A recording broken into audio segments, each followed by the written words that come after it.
For the last few months, I've been obsessed with this stunning textured artwork from at home. It's nothing weird, I mean, I'm not crazy. Just look at it. But what's not so amazing though is the price.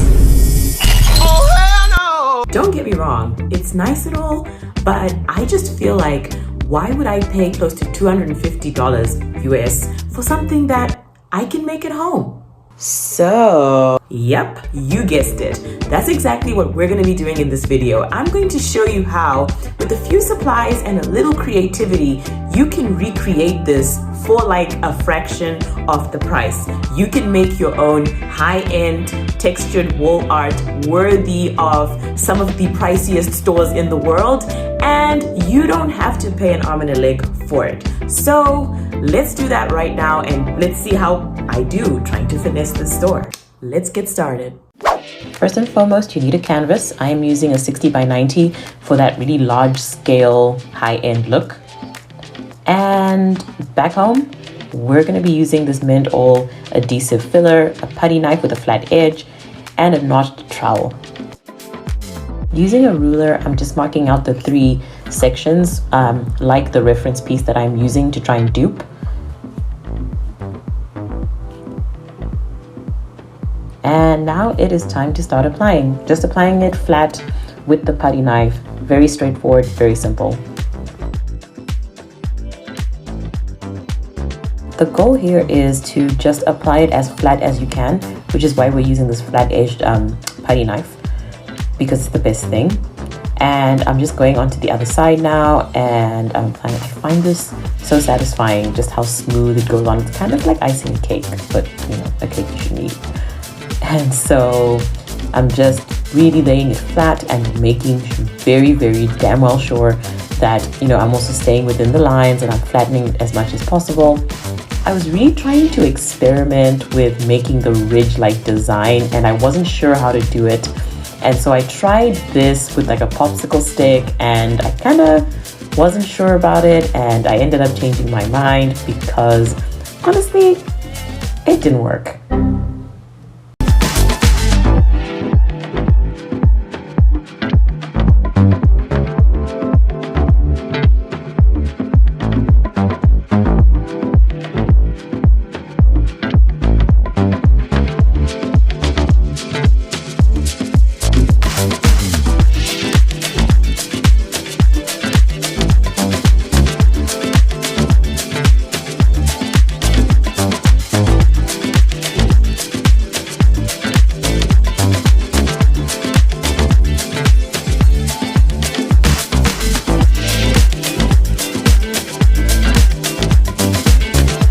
So once I'm happy with the layering that's there and how much I've applied it, I'm now using the notched trowel to try and make the design in the middle. So I love the design, but I just felt like it wasn't like as deep as I wanted. I don't know if that makes sense. So I'm gonna do it again later. I really wanted the ridges to have more like depth and dimension and definition. So in order to do that, I'm just gonna have to layer on more joint compound.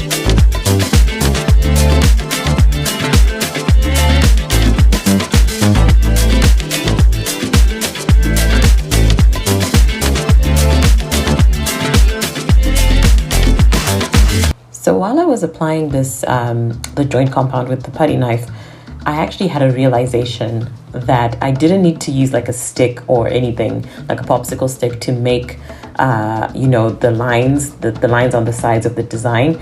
I can actually just use the putty knife itself to essentially just like dig into it, obviously while it's still moist, and make indentations, which basically become those little lines. So I realized that I had really overthought it, and it really didn't require that much mental effort. So you just take your putty knife, you make sure it's clean, you make sure that there's like no residue of the actual joint compound on it, and you know, you just do that. And now I started actually doing lines, which worked so well.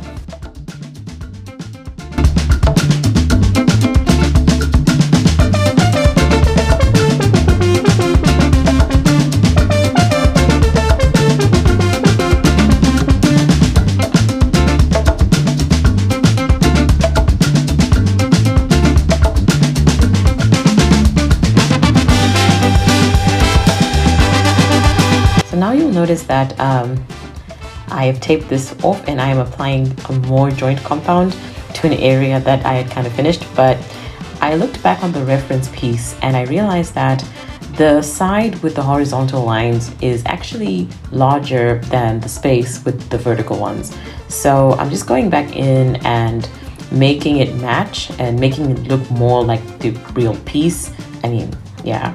And so that's what I'm doing here.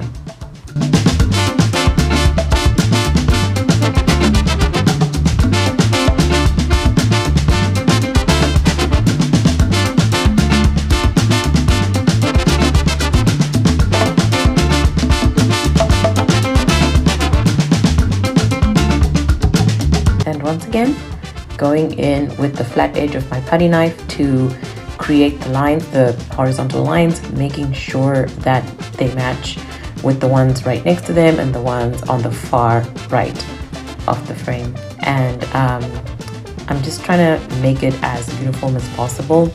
And you'll see later that I'll actually use a long popsicle stick to actually divide those two sides so that it again looks like the piece that we're trying to do.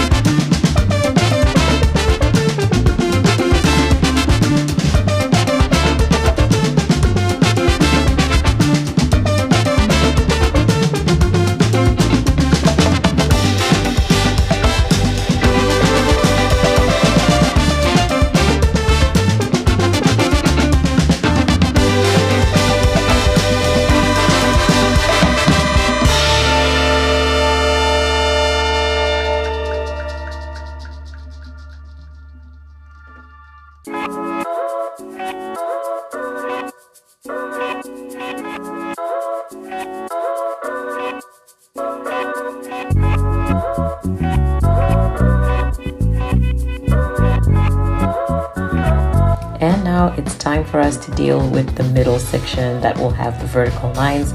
Again, I am reapplying joint compound because I just didn't like how different, like it looked like different applications and I didn't like that. So I just decided to go in with the putty knife yet again. And the nice thing about putty, like this stuff, is that you can actually use it. It is a filler, so you can actually use it to fill in these ridges and make it look like they were never there in the first place, so that we can go again with our notched trowel, which you will see.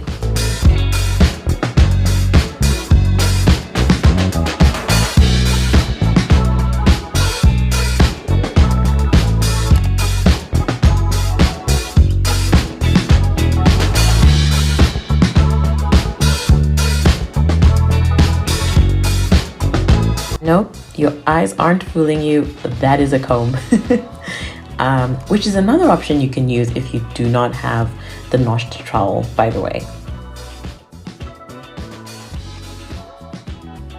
I did, however, make the decision to just go in with my notched trowel, which is looking rusty AF. At this point, it has been through a lot for this project, and using the notched trowel, I'm just gonna press in. So this is a little issue that I ran into because I had done so many uneven applications in the past. I don't think all the layers were as flat as I would have wanted them to be. And so it wasn't that easy actually for me to try and get like an even design on with the notched trowel. So I actually ended up going back in, and as you can see, I'm also trying to scrape off all the residue that comes off the trowel, because that can also kind of compromise how good the design ends up looking. Don't know if that makes sense. But essentially, I just decided, instead of trying to make one continuous design, I'm just gonna use the trowel to kind of fill in the blanks and just make the lines look even. And after studying the reference piece, I actually realized that it's not perfect either, so I can get away with it.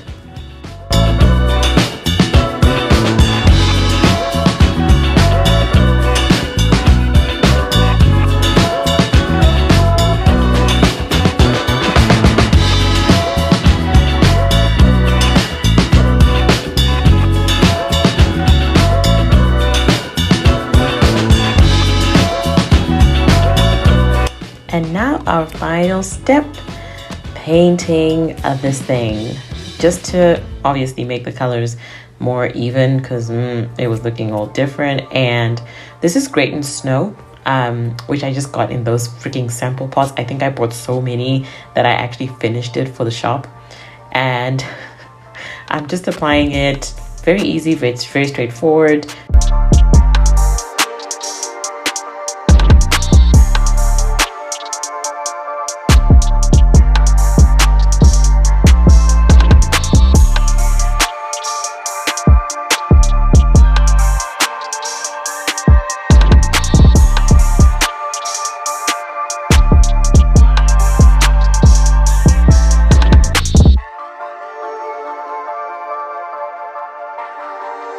And with that final step, only one question remains.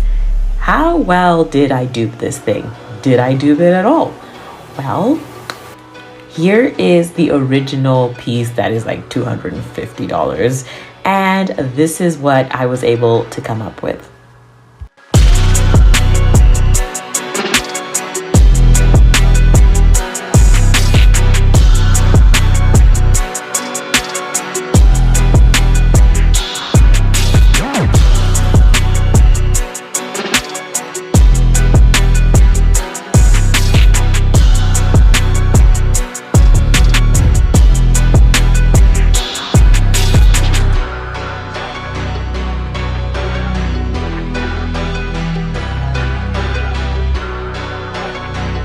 Okay, so that was the process of me trying to duplicate, replicate, dupe, finesse this high-end textured wall art for a fraction of the price. I like how it turned out and how it looked. I learned a lot of lessons along the way, and there's many things I would do differently, but honestly, the fact that I was actually able to get as close to this design as I did is pretty amazing. But the real question is, did I save money doing this? Did I end up paying 3,500 Rand slash $250 for all the things I did to replicate this? Well, no, actually. I spent about 1,000 Rand, which is maybe $70. So in terms of cutting this down to literally a fraction of the price, I am happy. And obviously I am not like a high-end store that can hand make these things at mass or whatever, but for my own house and with what I was able to do, I am actually very impressed with the fact that I was able to pull this off. But the question is, what do you guys think? Is this something you guys would do? How do you think I did at duping this? And what would you do differently? What colors would you use? How would you make this for yourself? Because I mean, one of the greatest things about DIYing is that you can take something that you see in a store that's like, you know, made for mass or mass produced and kind of customize it to your own home. Like I made the canvas smaller and I got to do things like that, and that's what I love about DIYing. So let me know what you guys think about how this turned out and if you would do something like this. Thank you so much for watching, and if you guys want me to do more of these dupe style videos, let me know in the comments below. But until then, my friends, I will see you in the next video. Bye!